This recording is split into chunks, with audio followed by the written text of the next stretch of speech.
सतनाम के गिरपुरी के चंदन माटी माँ मेला लगे सतनाम के। घन घोर पहाड़ी बघवा के हिमाड़ा, घन घोर पहाड़ी बघवा के हिमाड़ा। जी हाँ ज्ञान मिले है जैत खाम के, जी हाँ ज्ञान मिले है जैत खाम के। गिरपुरी के चंदन माटी माँ मेला लगे सतनाम के। गिरपुरी के चंदन माटी माँ मेला लगे सतनाम के।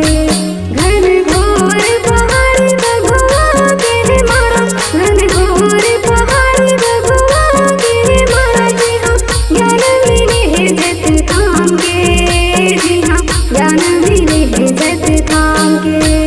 गिरपुरी के चंदन माटी माँ मेला लगे सतनाम के। गिरपुरी के चंदन माटी माँ मेला लगे सतनाम के।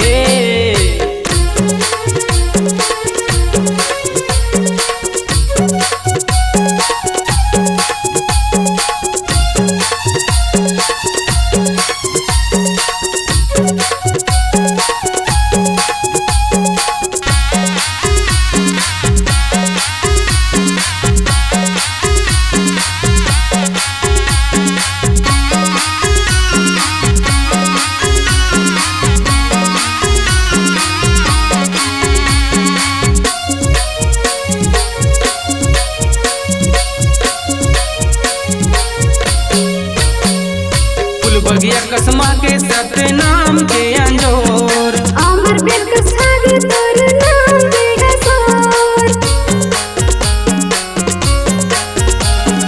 फूल बगिया कसमा के सतनाम के अंजोर, अमर बिरक सागे तोर नाम के गसोर। चंदन खड़ाओ गले में कंठिया माला, चंदन खड़ाओ गले में कंठिया माला। तोरे पूजा कराओ सुबह शाम के, तोरे पूजा कराओ सुबह शाम के। गिरपुरी के चंदन माटी माँ मेला लगे सतनाम के।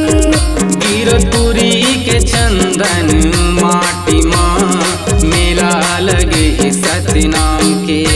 घन घोर पहाड़ी बघवा के हिमाड़ा, घन घोर पहाड़ी बघवा के हिमाड़ा। जी हाँ ज्ञान मिले है जैत खाम के, जी हाँ ज्ञान मिले है जैत खाम के। गिरपुरी के चंदन माटी माँ मेला लगे सतनाम के।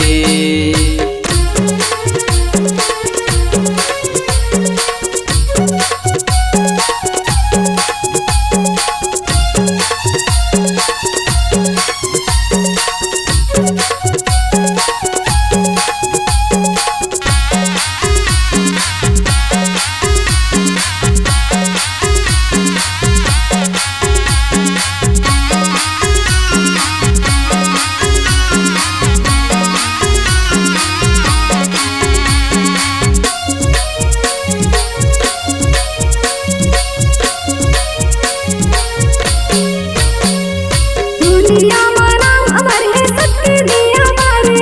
भटकत हंसला बाबा तै ज्ञान सिखा डारे। दुनिया में नाम अमर है सत्य दिया बारे। भटकत हंसला बाबा तै ज्ञान सिखा डारे।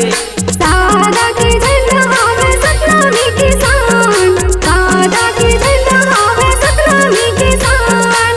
दिया जला हो तोरे नाम के बाबा, दिया जला